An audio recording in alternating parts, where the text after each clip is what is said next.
जितना वक्त मिले उतना करें और इसके लिए वक्त निकालें, क्योंकि ये आपके लिए बहुत फायदेमंद है। तो अभी विषय बुद्ध का धम्मा भारत से शुरू हुआ लेकिन पूरे विश्व में प्रसिद्ध है, लेकिन भारत में क्यों नहीं? ओके, तो ये मुझे विषय दिया गया है। हाँ, क्यों भारत में नहीं है और विश्व में है, ये जो विषय है। तो जैसे आप सभी को पता है कि बुद्ध धम्मा 12वीं शताब्दी तक तो भारत में थे, उसके बाद से घटने लगा। तो इसका अलग अलग वजह है, एक वजह नहीं है। एक तो दूसरा लोगों का कारण से हो सकता है, और एक हमारे खुद का अंदर समाज के कारण और हर एक व्यक्ति के कारण। क्योंकि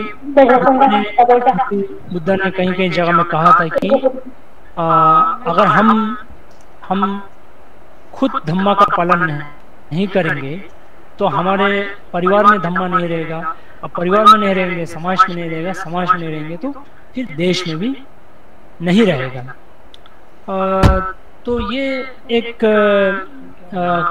वजह है जो अगर हम खुद इसको पालन नहीं करते हैं तो एक वजह मेरे ख्याल में यही एक वजह होगा भारत में, जिस कारण से ये धम्मा का पतन हुआ। धम्मा बुद्ध यहाँ से बुद्ध धम्मा यहाँ भारत से शुरू हुआ, लेकिन वो बाद में यहाँ से लुप्त हो गया।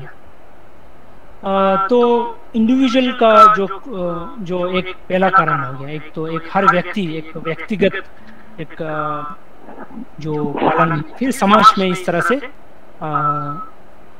घटते हैं। और बाहरिक को वजह भी है, जो किसी ने मान लीजिए जैसे काफी दूसरा राजा लोग आया। अभी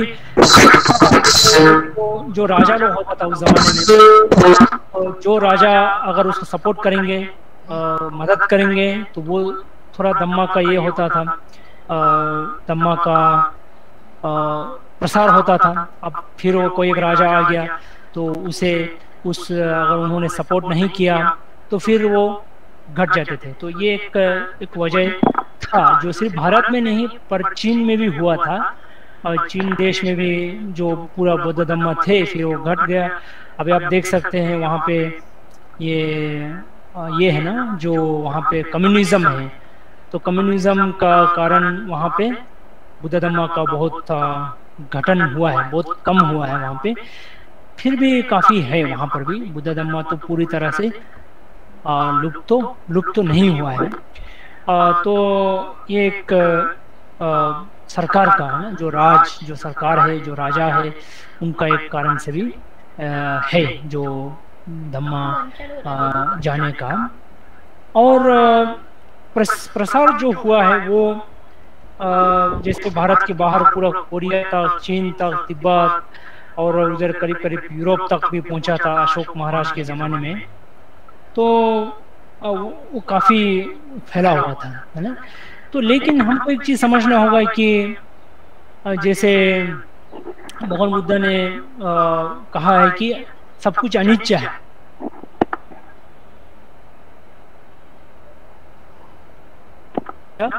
नहीं रहेगा, कभी कम होगा, कभी ज़्यादा होगा। अभी भारत में कम हुआ था, फिर लेकिन आप देखिए अभी फिर बढ़ रहे हैं, फिर उठ के आ रहे हैं। और फिर अभी जैसे 1956 में बाबा साहिब ने बौद्ध धर्म दीक्षा लिया, उसके कारण से लाखों लोग फिर धम्मा में आए हैं। हमारा जो गुरुजी है आचार्य बुद्धारक्षिता बनते, उन्होंने भी 1956 में महाबोधि संस्था शुरू किया बेंगलोर में। अभी हैदराबाद जहाँ हम बैठा है वो भी महाबोधि सोसाइटी का ब्रांचेस है। इसका काफ़ी 15-16 ब्रांचेस है। इसमें कम से कम 500-600 भिक्षु लोग हैं जिसका ट्रेनिंग होता है। तो इस तरह से धम्मा जो है ना फिर वापस आ रहे हैं ना।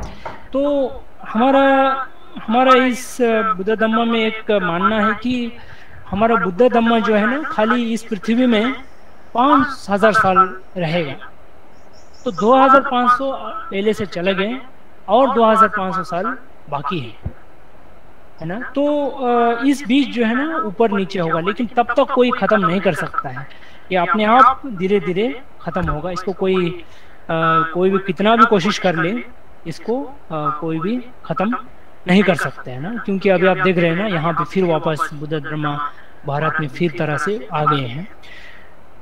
लेकिन भारत में और एक वजह ये है कि भारत में जो है जो बुद्ध धम्मा है और फिर यहाँ के भारतीय दूसरा अलग अलग जो धर्म थे वो सभी क्या हो गया आपस में थोड़ा बहुत ही मेल खाते हैं। बहुत चीज़ यहाँ पे बहुत सा टॉपिक हो गया, ये सब मेल खाते हैं। और फिर इस तरह से है ना, इस तरह से यहाँ पे वो उतना सिमिलरिटी हो गया कि बाद में वो एक अलग जो एक आइडेंटिटी है वो हमारे यहाँ से चला गया, हमारा जो भारत से चले गए, एक आइडेंटिटी इसका नहीं रहा।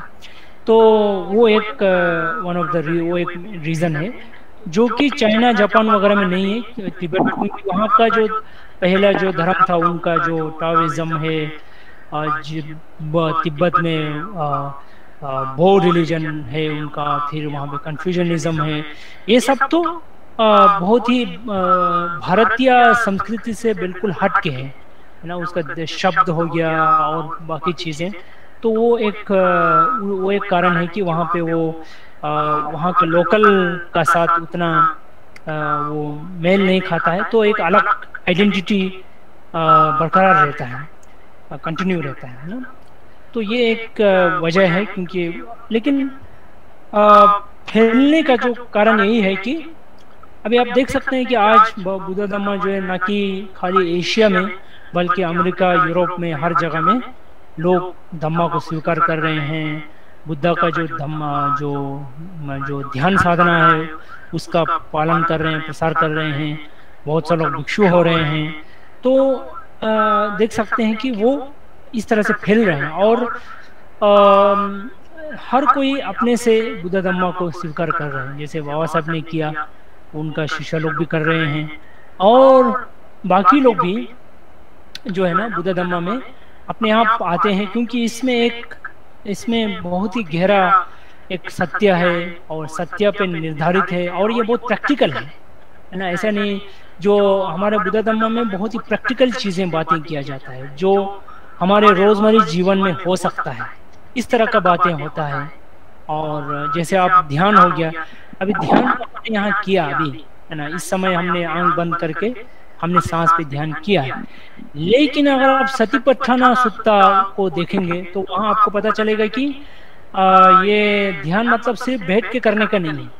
हम सुबह से शाम, जैसे आप सुबह उठा, रात को नींद में गया, नींद आने तक जब तक आप जगा हुआ है आप ध्यान कर सकते हैं। कैसे कर सकते हैं कि आप जो भी आप सोच रहे हैं, जो भी आप बोल रहे हैं, जो भी आप कर रहे हैं उसका ध्यान देना है ना।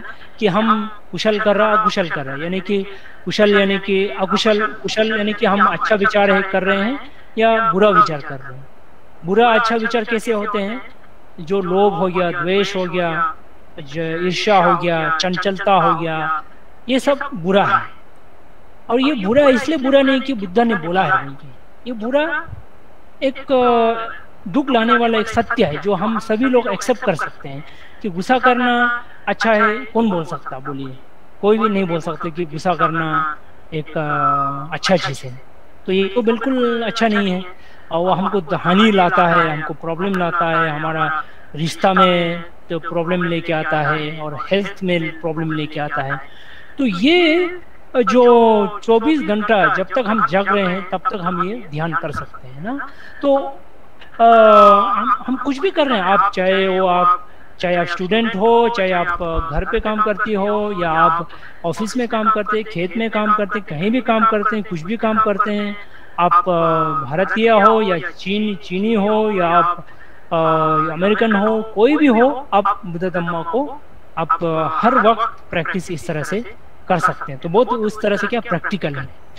तो बुद्ध ने जो जो भी बताया, चार आर्य सत्य बताया, दुख, दुख का कारण, दुख का अंत और मार्ग, ये हमारे जीवन में हम देख सकते हैं। जैसे आप भी आपने गुस्सा किया, तो गुस्सा किया तो क्या है, जब गुस्सा करते हैं उस समय से दुख शुरू हो जाता है, वही दुख है। और दुख का कारण क्या है, गुस्सा खुद ही है।